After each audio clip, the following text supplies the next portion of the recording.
নমস্কার বন্ধুরা, দাস ডেলিকেসিতে সবাইকে স্বাগত জানাই। আজকের রেসিপি দই ভেটকি। আমি এই রেসিপিটি বানানোর জন্য 2 কেজি সাইজের একটা ভেটকি মাছ নিয়েছি। ভেটকি মাছ খুব সফট হয়। এটাকে রান্না করার জন্য বেশ কিছু পদ্ধতি রয়েছে। আপনারা সকলেই প্রায় রান্নাটা জানেন, তবুও আমি এই রান্নাটা যেভাবে করি আপনাদের সঙ্গে সেটা শেয়ার করছি। আপনারা দেখছেন ভেটকি মাছটা। এবার এটাকে আমি ভালো করে ছোট ছোট পিস করে নেব।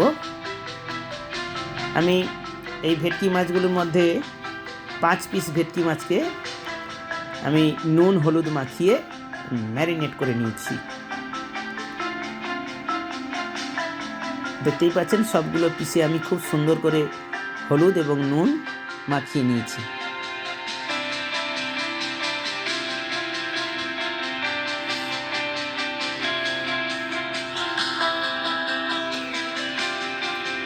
এটা একটু সময় রেখে দিচ্ছি আমি। এবার একটা কড়াইতে আমি 4 টেবিল চামচ সর্ষের তেল দিয়েছি।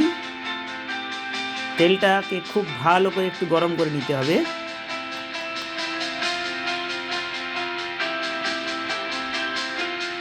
তেলটা যখন খুব ভালো করে গরম হয়ে যাবে তখন আস্তে আস্তে করে আমি ভেটকি মাছগুলো ভেজে নেব। খুব আস্তে আস্তে করে ভেটকি মাছগুলো ভাজতে হবে,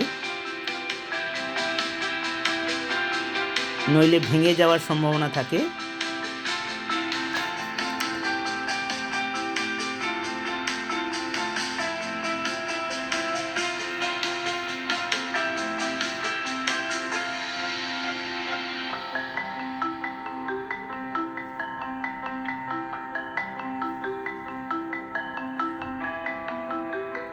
এবং এই ভাজার সময় একটু মিডিয়াম হিটে আমি ভাজবো।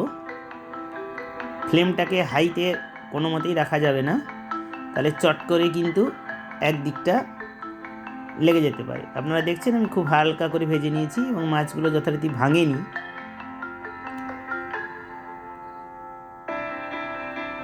একটু হালকা বাদামি করে আমি মাছগুলোকে ভেজে নিয়েছি।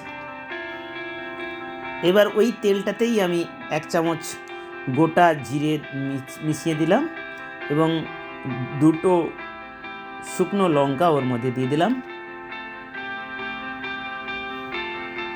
2টো তেজপাতা দিয়ে দিলাম।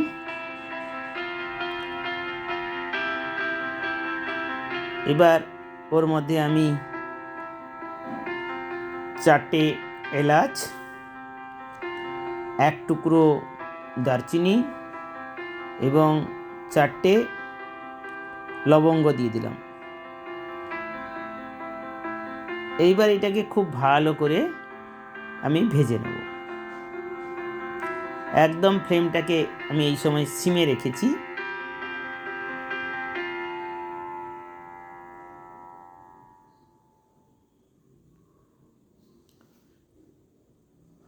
ফ্লেমটাকে একদম সিমে রেখে আমি আলতো করে ভেজে নিচ্ছি। এবার 4টে বড় পেঁয়াজকে আমি পেস্ট করে নিয়েছি খুব ভালো করে। সেই পেঁয়াজ বাটাটা এবার আমি দিয়ে দিলাম। এবার এই পেঁয়াজ বাটাটাকে আমি বেশ কিছু সময় ধরে ভেজে নেব। হালকা বাদামি করে এটাকে ভেজে নেব পেঁয়াজটাকে, যাতে এর যে একটা গন্ধ থাকে সেই গন্ধটা যাতে কেটে যায়।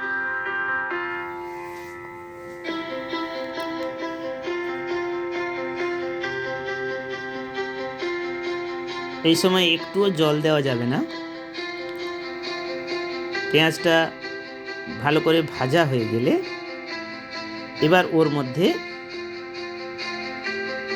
আমি রসুন বাটা 2 চামচ এবং আদা বাটা এটাও 2 চামচ আমি মিশিয়ে নেব। এবার খুব ভালো করে এটাকে কষিয়ে নেব।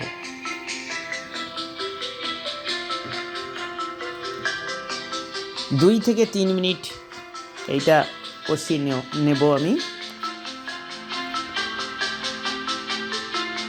যাতে রসুন এবং আদার যে গন্ধটা থাকে সেটা যাতে কেটে যায়।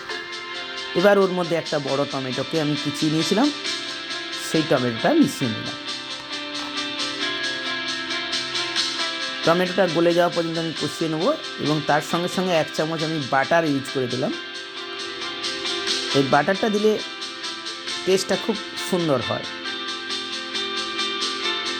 আপনারা অনেকেই দই ভেটকি বানান, কিন্তু যদি একটু বাটার দিয়ে দেন দেখবেন এর টেস্টটা খুব সুন্দর হবে।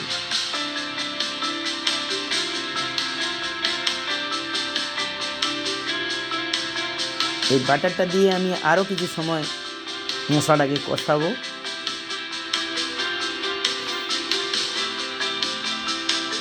এবার ওর মধ্যে 1 চামচ হলুদ, 1 চামচ শুকনো লঙ্কা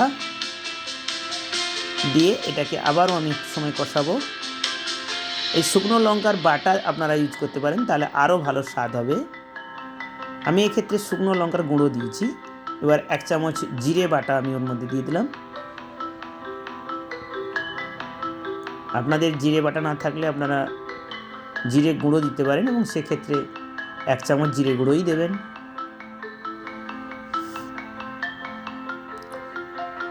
এইবার ওর মধ্যে আমি 250 গ্রাম টক দই মিশিয়ে দিলাম। মূল উপকরণ যেটা এই দই, সেটাকে খুব ভালো করে আমি ফেটিয়ে নিয়েছিলাম এবং সেটা এই সিম করা অবস্থাতেই দিয়েছি। কখনোই হাই ফ্লেমে আপনারা দই দেবেন না, তাহলে ওটা ফেটিয়ে যেতে পারে, ছাড়া ছাড়া হয়ে যাবে। সেই জন্য আমি হিটটাকে সিমে রেখে দইটা মিশিয়ে এবার একটু কষিয়ে নেব।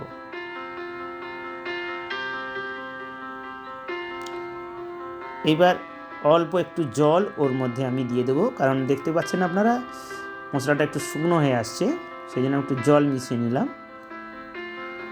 ওই দইয়ের পাত্রতে যে জলটা ছিল সেই জলটা আমি দিয়ে দিলাম ওর মধ্যে।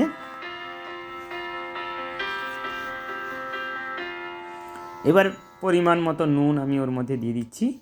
যেহেতু টক দই দেওয়া আছে সেই জন্য আপনাদের এটা খেয়াল রাখতে হবে যে নুনটা যেন ঠিক হিসেব করে দেওয়া হয়। এইবার বেশ কিছু সময় ধরে ওটাকে আমি ভালো করে নাড়বো এবং ফ্লেমটাকে আমি হাইতে রেখেছি। আপনারা দেখতেই পাচ্ছেন খুব ভালো হয়ে ফুটছে ওটা। আমার চ্যানেলটা যদি ভালো লাগে আপনারা লাইক, শেয়ার, সাবস্ক্রাইব করতে ভুলবেন না এবং অবশ্যই সোশ্যাল মিডিয়াতে একটু শেয়ার করে নেবেন এবং পাশের বেল আইকনে ক্লিক করে রাখবেন যাতে আমার নেক্সট রেসিপিটা আপনারা সবার আগে পেয়ে যান। So please like, share and subscribe my channel. এবার 1 চামচ চিনি ওর মধ্যে আমি দিয়ে দিলাম। এই স্বাদ বাড়ানোর জন্য এই চিনিটা আমি ব্যবহার করেছি।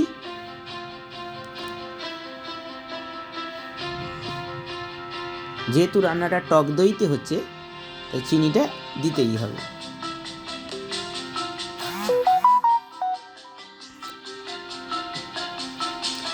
এইটাকে এবার আমি প্রায় 5 মিনিট ধরে কষিয়ে নেব এবং যখন মশলা থেকে আস্তে আস্তে করে তেলটা ছাড়বে তখন আমি জল মেশাবো।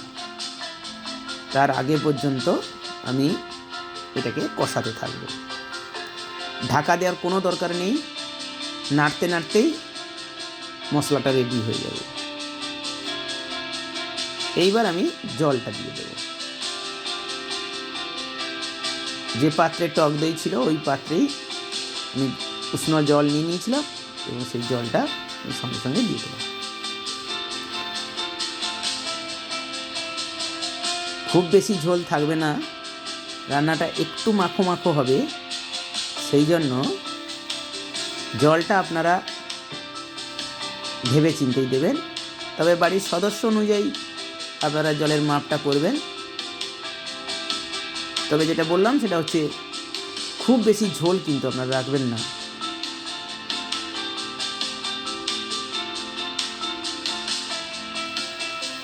এবার ঝোলটা যখন ফুটে উঠবে তখন মাছগুলো মেশাতে হবে।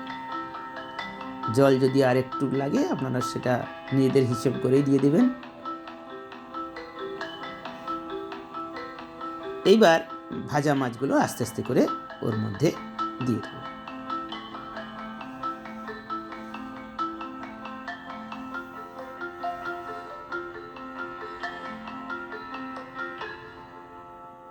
আমি মাছগুলো দিয়ে দিয়েছি।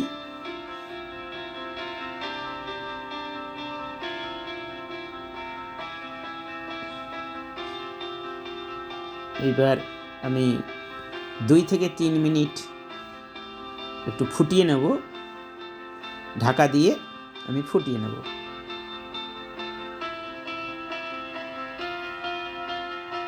3 মিনিট হয়ে গেছে, আমি ঢাকা খুলে নিলাম। আপনারা দেখতেই পাচ্ছেন বেশ ঝোলটা গাঢ় হয়ে গেছে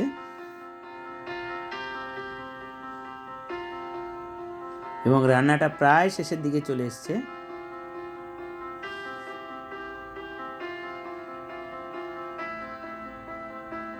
এই সময় ফ্লেমটাকে একদম সিমে রেখে দিয়েছি আমি।